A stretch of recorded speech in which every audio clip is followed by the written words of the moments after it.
네, 오늘 하나님이 우리에게 주시는 말씀은 마태복음 6장 1절에서 4절 말씀입니다. 마태복음 6장 1절에서 4절 말씀입니다. 우리 다 같이 한 목소리로 봉독하도록 하겠습니다. 자, 시작. 사람에게 보이려고 그들 앞에서 너희 의를 행하지 않도록 주의하라. 그리하지 아니하면 하늘에 계신 너희 아버지께 상을 받지 못하느니라. 그러므로 구제할 때 외식하는 자가 사람에게서 영광을 받으려고 회당과 거리에서 하는 것 같이 너희 앞에 나팔을 불지 말라. 진실로 너희에게 이르노니 그들은 자기 상을 이미 받았느니라. 너는 구제할 때 오른손이 하는 것을 왼손이 모르게 하여 내 구제함을 은밀하게 하라. 은밀한 중에 보시는 너희 아버지께서 갚으시리라. 아멘. 네, 독일에 여러분, 독일 아시죠? 독일이라는 나라가 있습니다. 젊은이죠. 도이칠란드라고도 합니다. 독일의 어느 마을에 자기 아버지에 대해서 아주 신뢰가 깊은 한 소년이 살았습니다. 아버지에 대해서 자랑스러워하고 아버지에 대해서 또 긍지를 가지고 있었다고 합니다. 이 유대인 소년은 아버지를 보면서 자랐어요. 아버지가 유대교에서 열심히 헌금하고 봉사하고 유대교의 교리를 잘 따르는 그러한 모습을 보면서 아버지를 아주 자랑스러워하면서 살았습니다. 이 가족이 어느 날 이사를 가게 됐어요. 새로 이사한 마을에는 개신교인 루터파 교회만 있었다고 합니다. 자기들이 섬기는 그 유대교 교회는 없었고 루터파 교회만 있었다고 합니다. 루터파 교회만 있었는데 새로운 사업을 이사를 시작하면서 시작한 아버지께서 가족들에게 말하기를 이렇게 말했다고 합니다. 자, 지금부터는 우리는 유대교의 전통적인 신앙을 포기하고 루터파 교회에 출석하도록 한다. 우리 가족은 그렇게 하도록 한다라고 했습니다.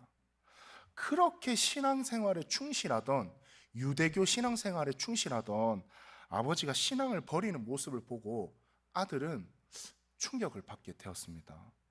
아들이 그 이유를 물었어요. 아버지, 왜 우리는 유대교도들인데 왜 갑자기 개신교 루터파를 믿어야 되나요? 그러니까 아버지가 이렇게 대답을 했습니다. 그것은 이 마을에 루터파 교회 사람들밖에 없고 우리가 하는 새로운 사업에 도움이 될 거니까 그런 거야 라고 얘기했다고 합니다. 아버지는 돈에 눈이 어두워서 자신이 믿고 있던 그 신앙을 저버렸던 거죠.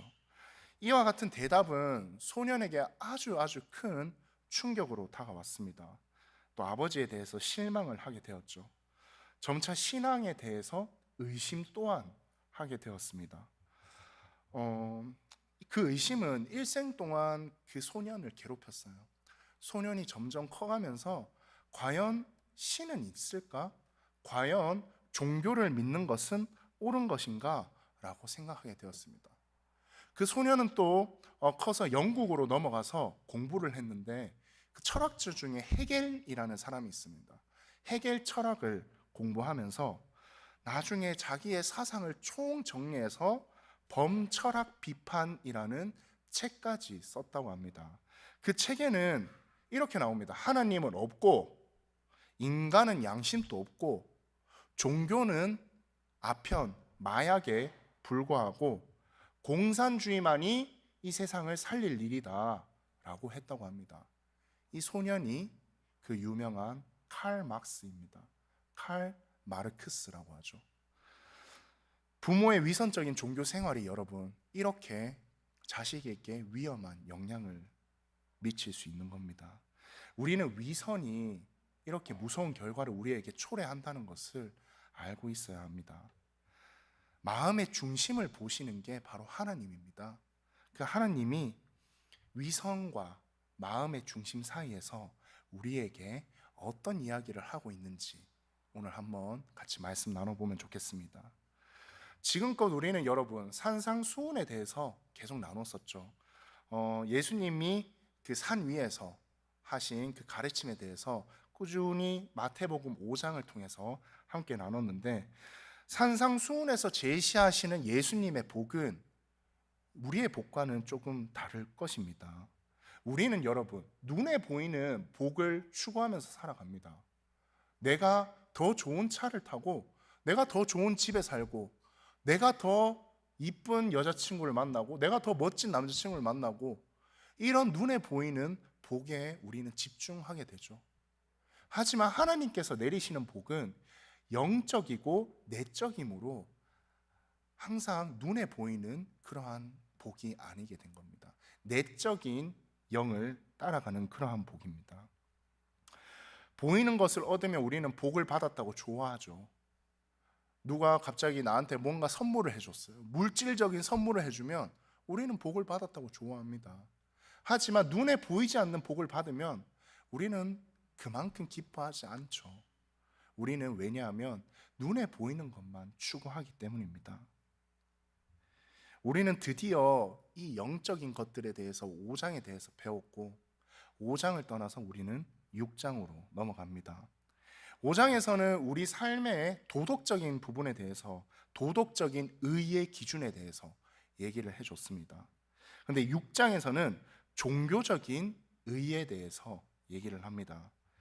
결국 6장 전체의 주제가 우리의 의가 종교적인 면으로 봤을 때 바리새인들이나 외식하는, 위선 떠는 그러한 사람들과 어떻게 달라야 하나라는 것을 가르쳐 주고 있는 겁니다. 오늘 마태복음 6장 1절을 보면 이렇게 나옵니다. 사람에게 보이려고 그들 앞에서 너희 의를 행하지 않도록 주의하라. 그리하지 아니하면 하늘에 계신 너희 아버지께 상을 받지 못하느니라 라고 말씀하십니다. 그런데 이거는 조금 이상함이 있죠. 우리는 5장에 이렇게 배웠습니다. 너희는 빛과 소금이니, 너희는 세상의 빛과 소금이니 다른 사람에게 그 빛을 비춰라 라고 했습니다. 그런데 오늘 6장 1절에는 보이지 말래요. 어떡하란 말입니까? 라고 얘기를 한다면 답을 할 수 있죠. 우리가 비추는 것은, 이거는 약간 다른 차원의 문제입니다. 우리가 빛을 비추는 것은 우리가 소심해서, 우리가 마음에 두려움이 있어서 선한 일을 하지 못하는 것을 그러지 말고 너희 해라, 너희 세상의 빛을 비춰라 라고 얘기하시는 거고, 오늘 여기서 말씀하시는 것은 6장 1절에 보이려고 라는 말을 헬라어로 보면 데이데나이라고 합니다. 데이데나이. 이것은 어떤 뜻이냐면 의도적으로 하는 것, 남에게 보이기 위해서 하는 것이 바로 데이데나입니다. 남에게 내가 소심해서 선한 일을 못하고 이러지 말고 해라, 하지만 의도적으로 누군가한테 보이기 위해서 선한 일을 하는 것은 하지 마라 라고 오늘 하시는 말씀입니다. 존 스토트라는 사람이 있어요. 그 사람이 쓴 산상수훈이라는 책을 보면 명쾌한 해석이 나와 있습니다. 제가 읽어드릴게요. 우리가 숨기고 싶은 유혹을 받았을 때 보여주어야 하고, 보여주고 싶은 유혹을 받았을 때 숨겨야 한다. 우리의 선행은 공개되어서 우리의 빛이 비치도록 해야 한다. 그러나 우리의 종교적인 경건은 비밀에 붙여 우리가 그것을 자랑하지 않도록 해야 한다. 게다가 두 교훈의 목적은 같다. 즉 하나님의 영광을 위해서이다 라고 말하는 겁니다. 우리가 빛이 되어서 남한테 비추는 것, 내 선행을 통해서 남한테 비추는 것도 나의 영광을 위해서고, 하나님의 영광을 위해서고요. 내가 종교적인 경건을 남한테 드러내지 않고 왼손이 모르게 하는 것, 남이 모르게 하는 것, 그것도 하나님의 영광을 위해서인 겁니다. 여러분, 유진 피터스라는 사람 알죠? 그 메시지 성경이라는 책을 쓴 사람인데 아주 쉽게 풀이된 성경을 썼습니다. 이 유진 피터슨이라는 사람이 1절을 이렇게 표현을 했습니다. 너희가 선한 일을 하려고 할 때 그것이 연극이 되지 않도록 특히 조심하여라. 그것이 멋진 연극이 될 수 있을지는 몰라도 너희를 지으신 하나님은 박수를 보내지 않으실 거다라고 나옵니다. 유진 피터스는 남이 볼 수 있게 하는 행위 자체를 연극이라고 했습니다. 연극. 왜냐하면 위선이라는 말은 헬라어로 휘포크리노라고 합니다. 휘포크리노라는 말은 연기하다라는 뜻을 갖고 있어요. 연기하는 거죠. 무슨 척하는 겁니다. pretend to라고 우리는 고등학교 때 배우죠. to 부정사가 뒤에 붙는데 pretend라고 하죠. 연기하는 거를 바로 위선이라고 합니다. 당시에 좀 세속적인 극장가에서 주로 쓰였던 말이 바로 휘포크리노, 휘포크리시스 이런 말들을 쓰였다고 합니다. 여러분들, 우리의 행위가 연기인지 아닌지 여러분들 한번 돌아보셔야 할 것 같습니다. 우리는 하나님의 영광을 위해서 어떠한 행위를 해야 합니다. 의도적으로 남에게 잘 보이기 위해서 하는 그런 연기가 아니라 정말로 하나님께서 영광 받으실 수 있고 내 마음의 중심에 하나님이 있을 수 있는 그러한 행위를 해야 합니다. 그리고 그러한 행위는 여러분, 믿음이 바탕이 돼야 합니다. 히브리서 11장 6절에 보면 이렇게 나옵니다. 믿음이 없이는 하나님을 기쁘시게 하지 못하나니 하나님께 나아가는 자는 반드시 그가 계신 것과 또한 그가 자기를 찾는 자들에게 상 주시는 이심을 믿어야 할지니라 라고 말씀하십니다. 여러분, 이 말씀은 우리에게 믿음이, 무슨 행위를 할 때 그 기초에는 믿음이 있어야 한다는 것을 얘기합니다. 사실 여러분, 믿음이 있어야 한다라는 말은 약간 좀 추상적이죠. 이해하기가 쉽지 않습니다. 캐치하기가 쉽지 않아요. 나 하나님 믿는데요, 나 예수님 믿는데요 라고 할 수 있습니다. 그런데 믿음이 있다는 말은 다시 말하면 하나님을 사랑하는 것입니다. 바로 하나님을 사랑하는 게 믿음인 거예요. 내가 믿음이 얼마나 클까 생각을 한다면 내가 하나님을 얼마나 사랑하냐라고 생각을 해야 하는 겁니다. 제가 좀 전에, 이건 갑자기 준비된 설교는 아닌데, 제가 좀 전에 찬양을 하다가 문자가 막 왔습니다. 문자가 제 주머니에 넣고 있으니까 진동이 막 느껴지더라고요. 진동이 느껴졌는데 제가 사실 지금 마음에 조금 걱정거리가 있어요. 걱정거리가 뭐냐면, 사실 뭐 큰 건 아니지만 저희 아버지께서 저 멀리 어디 혼자서 여행을 떠나셨습니다. 성지순례라는 것을 떠나셨는데, 예수님이 다니신 그 길을 따라가는 그 여행을 떠나셨는데 매일 연락이 오셨어요. 저희 가족 카톡방에 사진도 보내시고 뭐도 하시고 이런데 갑자기 어제부턴가 연락이 안 됩니다. 그래서 문자가 막 오는 걸 보고 제가 이거 무슨 일이 일어나면 어떨까? 무슨 일이 일어나면 설교를 하고 가야 될까?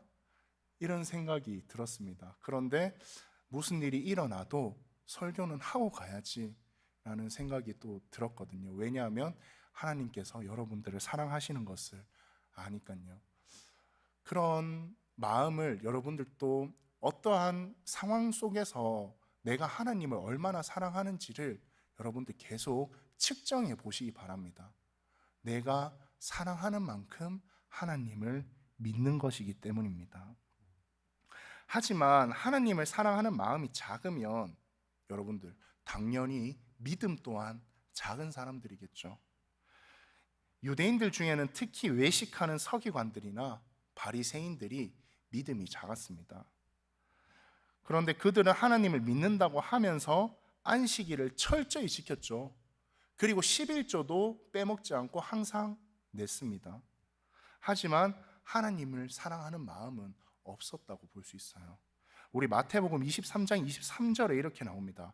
화 있을진저 외식하는 서기관들과 바리새인들이여, 너희가 박하와 회향과 근체의 11조를 들이되 율법에 더 중한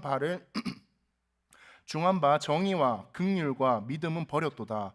그것이 이것도 행하고 저것도 버리지 말아야 할지니라고 예수님께서 말씀하십니다. 이 동일한 말씀을 누가복음 11장 42절에도 나옵니다. 화 있을진저 너희 바리새인들이여, 너희가 박하와 운향과 모든 채소의 11조는 들이되 공의의 하나님께 대한 사랑은 버리는도다. 그러나 이것도 행하고 저것도 버리지 말아야 할지니라 라고 합니다. 여러분, 마태복음에서는 믿음을 버렸다라고 합니다. 누가복음에서는 사랑을 버렸다라고 합니다. 곧 믿음을 버리는 것은 사랑을 버리는 겁니다. 사랑이 없이는 믿음이 없는 것입니다. 사랑과 믿음은 같다고 볼 수 있습니다. 믿음은 하나님께 대한 사랑이 있는가 없는가를 볼 수 있습니다. 믿음이 있다면 하나님에 대한 사랑이 큰 거고요. 사랑이 또 적다면 하나님에 대한 믿음은 적은 겁니다. 우리가 하나님을 내가 얼마나 사랑하는지, 내가 하나님을 얼마나 믿고 있는지를 알기 위해서는 나의 믿음과 나의 사랑을 돌아보시기 바랍니다. 요한복음 5장 42절을 보면 이렇게 나옵니다. 다만 하나님을 사랑하는 것이 너희 속에 없음을 알았노라 라고 예수님은 말씀하십니다. 믿음이 없는 자는 사랑도 없다는 것을 예수님께서는 말씀하신 거죠. 여러분, 우리 한번 솔직하게 내 마음을 돌아봅시다. 한번 솔직하게 생각해 봅시다. 우리의 의가, 우리의 믿음이 어디서 나오나요? 나의 의가 하나님을 사랑하는 그 믿음에서 나오나요? 아니면 누군가한테 인정받고 박수받기 위해서 그 의가 나오나요? 저는 박수받기 위해 나올 때가 많더라고요. 그러면 이렇게 얘기할 수도 있죠. 니도 못하는 걸 그 앞에서 얘기하고 있냐. 저는 하나님의 말씀을 여러분들께 전하는 뻐꾸기일 뿐인 거죠. 저도 늘 기도하고 노력하려고 합니다. 반성해야 되고요. 우리도 우리 자신을 한번 돌아보시기 바랍니다. 내 의가 어디서 나오는지 한번 돌아보시기 바랍니다. 오늘 읽은 본문 말씀은 마태복음 우리 5장에서 팔복에 대해서 배웠고, 그 이후에도 여러 가지에 대해서 배웠죠. 원수를 사랑하라도 배웠고, 또 맹세하지 말라고도 배웠고, 여러 가지 배웠는데 이것들에 대해서 후속 조치의 말씀이라고 또 볼 수 있어요. 그 중에 팔복을 위해서는, 우리가 남을 사랑하고 남을 나와 같이 사랑하기 위해서는 해야 되는 행위들이 있습니다. 그 행위들 중에서 오늘 특히 말씀은 구제에 대해서 얘기하고 있습니다. 구제하는 것은 여러분, 구제라는 것은 오늘 새로운 그 12학년 졸업생들도 많이 왔는데, 구제는 좀 어려운 단어일 수도 있는데 누군가를 구하는 거예요. save 하는 거죠. 구제하는 것은 신앙인의 덕목이라고 얘기할 수 있습니다. 우리가 살아가면서 여러 가지 행위들을 해야 돼요. 남을 돕기도 해야 되고, 또 남을 사랑하고, 또 심판할 때 명확하게 심판을 해야 되는 부분도 있습니다. 하지만 그 구제는 그 가운데 하나님께서 가장 먼저, 오늘 마태복음 6장에 가장 먼저 얘기하시는 우리 신앙인의 덕목이라고 볼 수 있습니다. 하지만 구제할 때 하나님께서는 다른 사람이 볼 수 없게 하라고 하셨어요. 다른 사람이 보면 안 되는 거죠. 왜냐하면 다른 사람께 이미 보이게 하면 그 구제는 이미 노출이 된 겁니다. 누군가한테 박수를 받겠죠. 누군가한테 내가 박수를 받게 된다면 하나님께 받는 그 영광은, 하나님께 받는 그 칭찬은 없게 되는 겁니다. 여러분, 본래 즐김에는 두 가지가 있어요. 첫 번째는 내가 선한 것을 행함으로써 누군가한테 인정받고 칭찬 듣고 다 박수 쳐주고 하는 그런 즐김이 있고요. 또 하나는 나 혼자 알고 있을 때 하나님이 나와 비밀리에 가지는 그러한 즐거움이 있다고 볼 수 있습니다. 그래서 주님은 이 방법까지 사용하라 하세요. 오른손이 하는 일을 왼손이 모르게 하라라고 하십니다. 아무한테도 얘기하지 말라고 하시는 거죠. 잠언 11장 25절을 보면 구제를 좋아하는 자는 풍족하여질 것이요 남을 윤택하게 하는 자는 자기도 윤택하여지리라 라고 합니다.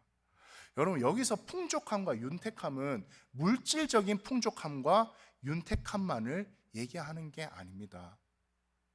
내가 누군가를 도와줬을 때 내 자신이 높아지면 도움을 받는 그 사람은 낮아질 수밖에 없습니다. 여러분들 이것을 꼭 기억해야 돼요. 내가 누군가를 도와줬을 때 내 자신이 높아지면 도움을 받는 누군가는 낮아질 수밖에 없습니다. 그리고 내가 무언가를 행했을 때 누구도 모르게 한다면 그 기쁨은 하나님과 내가 공유할 수 있는 기쁨이죠. 어떤 사람들은 한국에서 크리스마스가 되면 구세군 냄비라고 있어요. 딸랑딸랑 하면서 돈을 넣습니다. 어떤 사람들은 수억을 거기에 돈을 넣는 사람도 있죠. 알게 누구도 모르게 합니다. 그냥 지나가면서 거기에 탁 넣고 가는 거죠. 또 어떤 사람은 고아원에 누구도 모르게 가서 커다란 박스에 선물과 물질적인 돈과 이런 것들을 놓고 가는 사람도 있습니다. 아무도 모르게 하는 거죠. 하지만 또 어떤 사람들은 겨우 한 10,000원, 20,000원 넣으면서 사진까지 찍는 사람도 있죠. 참 기가 막히죠. 사람들은 다양합니다. 아까 말씀드린 그 즐김의 방식이 다양한 거예요. 하지만 주님은 아무도 모르고 하나님께서 주시는 그 상이 더 큰 상이라고 말씀하십니다.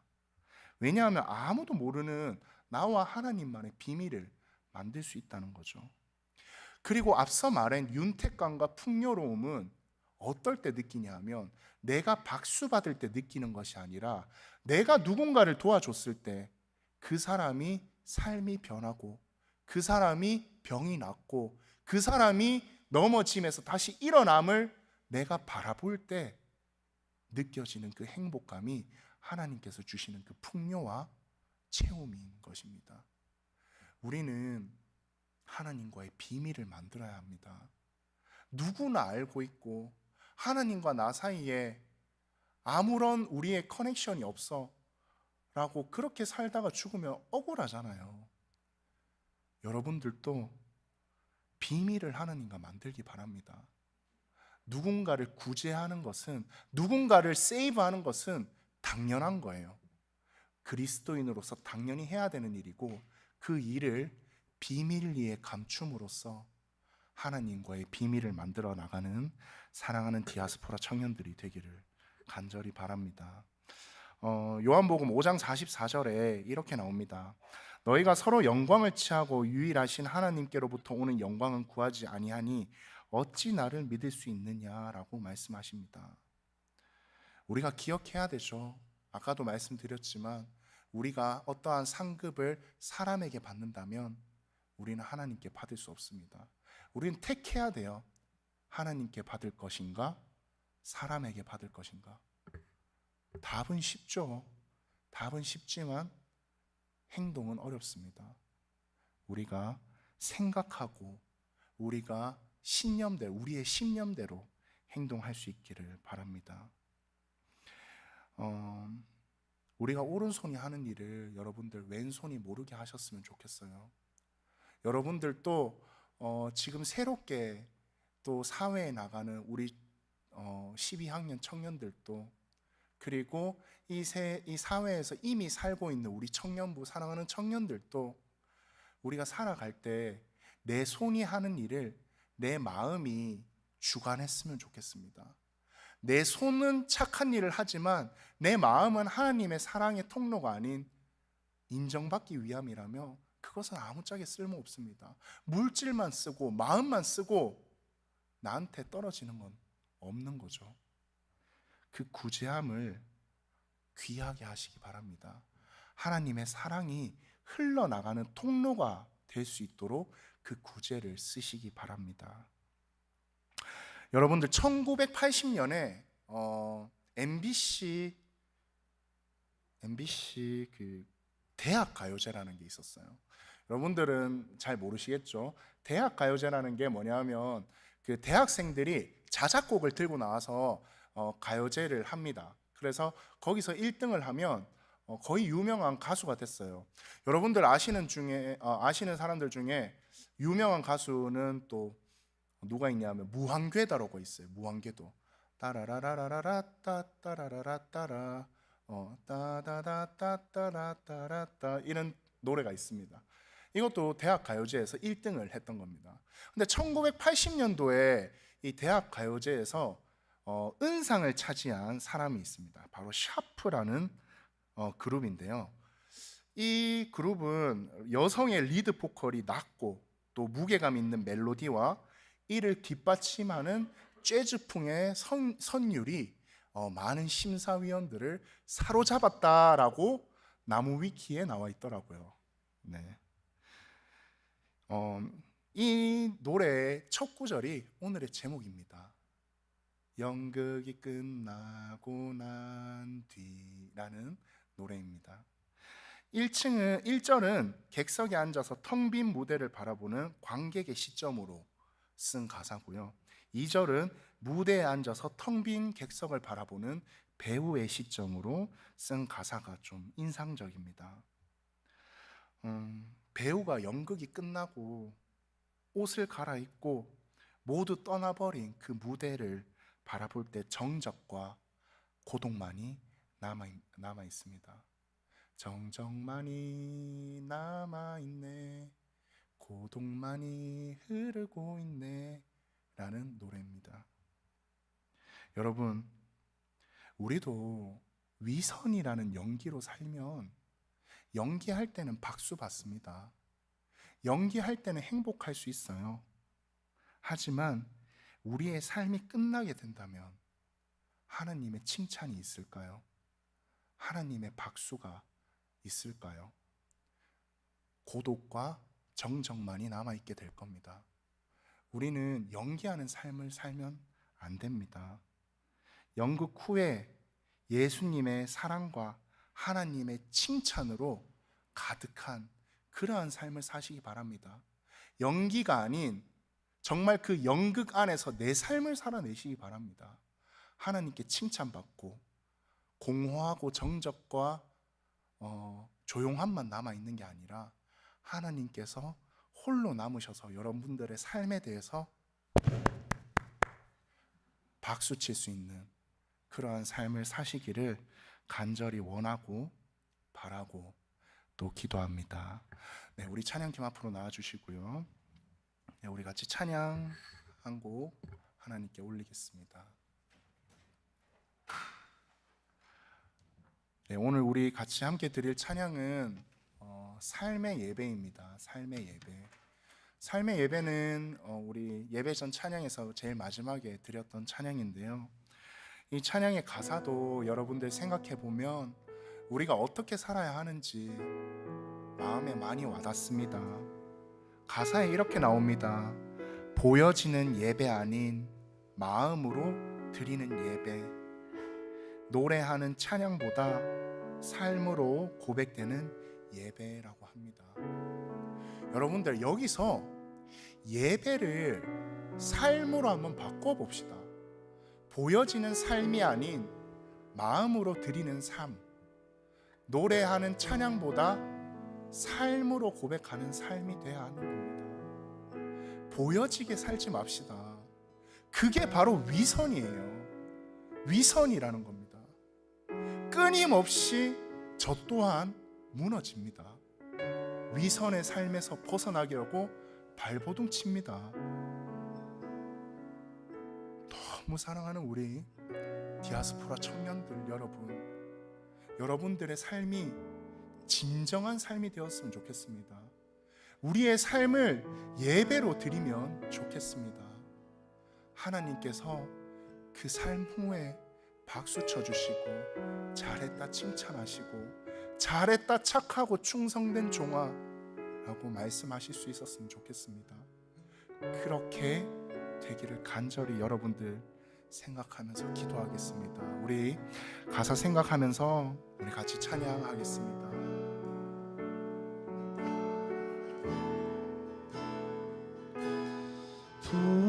보여지는 예배 아닌 마음으로 드리는 예배, 노래하는 찬양보다 삶으로 고백되는 예배,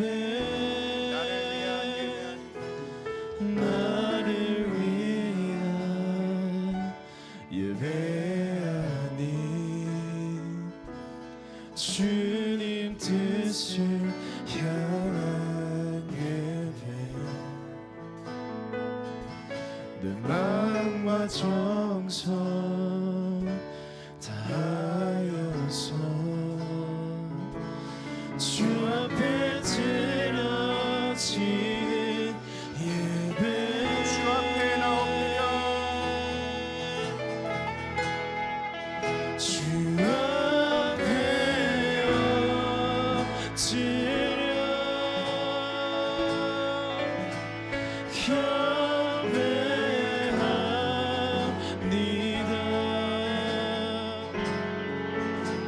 온전한 예배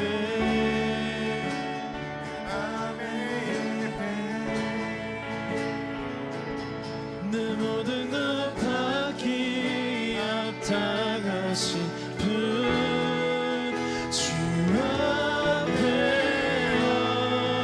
엎드려 예배합니다. 주님 예배합니다 나의 모든 삶 나의 모든 뜻 말씀 앞에 순종하는 삶의 예배 드리기 원하네 우리 다시 한번 고백하면서 찬양하겠습니다.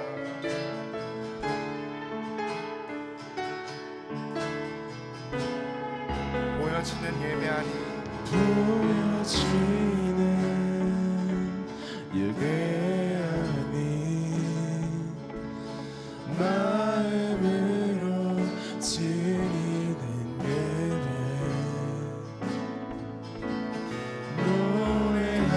노래하는 찬양보다 삶으로 고뇌되는 예배 나를 위한 예배하니 주님 뜻을 향한 예배 마음과 정성 다하여서 주 앞에 드려지는 예배 주 앞에 나옵니다. 주님 주 앞에 엎드려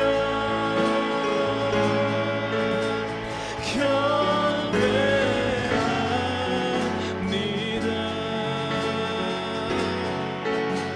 온전한 예배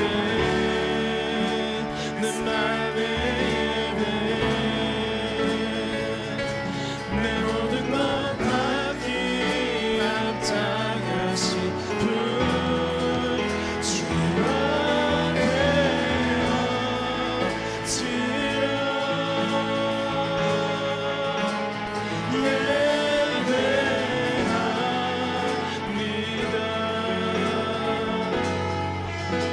나의 모든 삶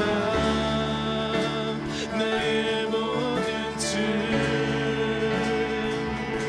말씀 앞에 순종하는 삶의 주 앞에 나옵니다. 주 앞에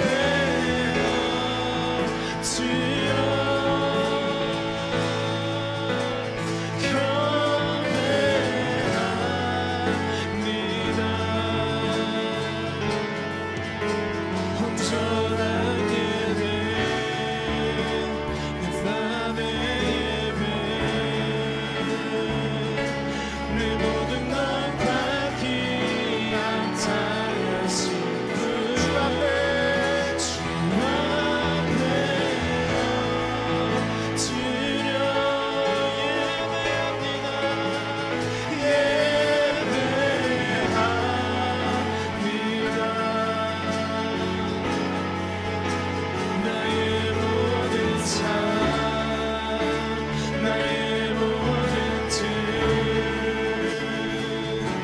말씀 앞에 순종하는 삶의 예배 드리기 원하네.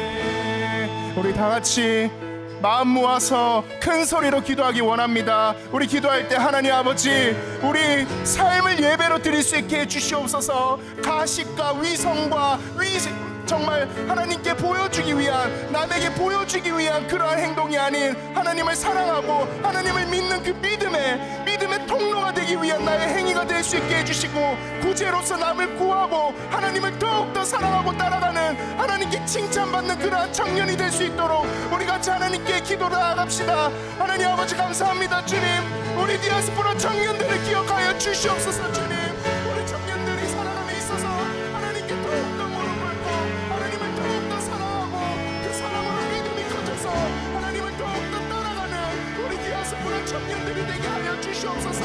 우리 사랑 청년들을 사랑하여 주시고 하나님과 늘 함께하는 임마누엘의 하나님을 느낄 수 있는 우리 청년들이 되게 하여 주시옵소서. 주님, 우리에게서 가식과 위성과 오만과 우리가 할 수 있다는 그런 마음을 버릴 수 있게 하여 주시옵소서. 주님, 오로지 하나님을 믿는 그 믿음으로 말미암아 하나님께 충성된 종아, 착하고 충성된 종아라고 칭찬받을 수 있는, 하나님과 나와의 비밀을 만들 수 있는 그러한 활동을, 그러한 구제를 할 수 있도록 주님께서 늘 함께하여 주시옵소서. 주님 아버지, 우리 청년들을 붙잡아 주시고 힘들고 쓰러지고 위성과 주님 안실 앞에 주님 쓰러질 때도 성령님의 도우심으로 우리를 붙잡아 주셔서 언제나 하나님께서 우리 마음속에 내주하심을 우리가 느끼며 살아갈 수 있는 우리 사랑하는 디아스포라 청년들이 될 수 있도록 주님께서 늘 항상 우리 청년들과 함께하여 주시옵소서. 주님,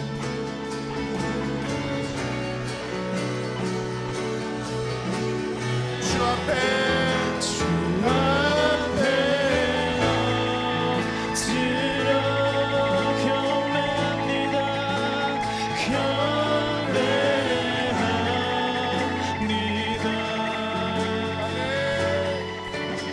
온전한 예배, 내 맘의 예배, 내 모든 높아기 앞당하신 분, 주 앞에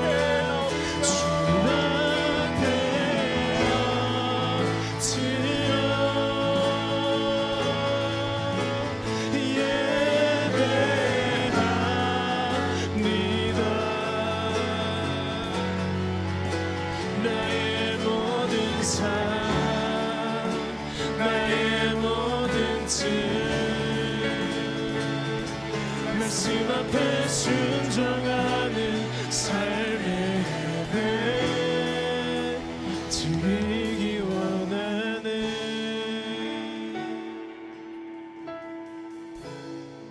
사랑하는 주님, 감사합니다. 주님, 한 시도 한 초도 우리 사랑하는 디아스포라 청년들을 잊지 않으시고 늘 함께 곁에서 마음속에서 함께 해주심을 감사드립니다. 주님, 우리 청년들을 기억하여 주시옵소서.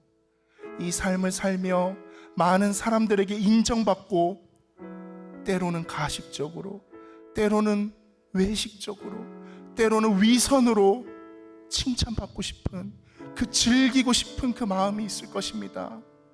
우리 청년들이 하나님과의 비밀을 만들고 하나님께 박수받는 그러한 청년들이 되게 하여 주시옵소서. 주님, 우리 청년들을 기억하여 주시고, 주님 아버지, 우리 청년들이 하나님께 나아갈 때 무너지는 그 마음을 붙잡아 주시고, 이 세상 어디에서나 하나님의 구제의 활동을 펼치며 하나님의 사랑을 흘러보내는 그러한 축복의 통로로서, 귀한 도구로서 사용하게 되어 주시옵소서. 주님, 우리 청년들이 그 도구로 쓰임받을 때 하나님께서 주시는 그 충만한 기쁨으로, 풍요로운 기쁨으로 우리 청년들의 마음에 주님께서 내주하여 주시옵소서. 주님, 우리 청년들의 모든 삶을, 우리 디아스포라 청년들의 모든 삶을 주님께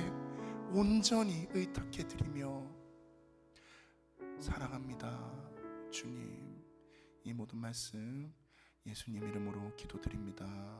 아멘. 네, 광고 있겠습니다. 네, 안녕하세요. 예배에 참석하신 여러분들 모두 주님의 이름으로 환영하고 축복합니다. 주일 1부 예배는 9시, 2부 예배 11시, 수요 예배, 토요일 아침 기도회가 있습니다. 많은 참여 바랍니다. 그리고 매주 주일 예배 후에는 친교실에서 청년부 테이블이 있어요. 그래서 예배 드리고 나서 같이 마시고 청년부 테이블을 찾아주시면 되겠습니다. 그리고 저희 금요 예배 전에는 중보기도 모임이 6시 반부터 20분간 잠옷실에서 있습니다. 많은 참여를 바랍니다. 그리고 저희 청년부에서 드려지는 헌금은 월드비전과 컴패션에 보내어 아이들을 돕고 있습니다. 매월 셋째 주에 헌금 시간을 따로 가지고요. 이트랜스퍼나 아니면 현금으로 가져오셔서 같이 내셔도 됩니다. 그래서 다음 헌금 시간은 7월 21일 다음 주 금요일입니다. 특송을 원하시는 형제나 혹 자매들은 전도사님께 알려주시길 바랍니다. 그리고 오늘 처음 오신 새가족분들 혹은 졸업을 하지 않으신 새가족분들은 예배 후에 이 본당 앞에 피아노로 와주시면 되고요. 청소년부 교사를 모집하고 있습니다. 청소년에 대한 마음이 있으시거나 교사로 섬기고 싶으신 분들은 전도사님께 알려주시길 바랍니다. 저희 아마 오늘 신입생 친구들이 왔을 거예요. 한번 손을 들어주시겠어요? 신입생들? 제일 상큼하게 생긴 우리 신입생들이었어요, 여러분. 네, 박수 감사하고요. 나도 저 신입생들과 같이 조금 더 상큼해지고 싶다 하시는 분들은 청소년부 교사로 가시면 될 것 같아요. 그리고 새가족 팀원을 모집하고 있습니다. 새가족을 환영하고 디아스포라 청년부에 잘 적응할 수 있도록 돕는 데 관심 있는 청년은 전도사님께 알려주시길 바랍니다. 8월에도 저희가 작년에는 베케이션을 가졌는데 이번에는 예배가 계속 될 거고요. 8월 예배는 기존의 예배 형식에서 조금 벗어나서 소그룹 형식으로 예배를 드릴 예정이니 많은 참여를 바랍니다. 그리고 디아스포라 여름 캠핑이 있어요. 장소는 스토디 파크 캠핑 그라운드고요. 일시는 7월 28일 금요일 저희 예배 드리고 목장 모임까지 끝나고 늦은 밤부터 7월 29일 토요일 다음날 늦은 밤까지 전도사님과 간사님들이 캠프사이트에 계속 계실 거래요. 그래서 가능하신 청년들은 편하게 배고픈 상태로 오셔도 된다고 하네요. 근데 준비물이 즐거운 마음과 비워진 배 그리고 화장실이 간이 화장실밖에 없대요. 그거를 조금 이제 난 괜찮다 하시는 분들 가시면 될 것 같고 그리고 혹시 라이드가 필요하시면 아마 전도사님한테 문의하면 될걸요. 네, 됩니다. 네. 이상입니다.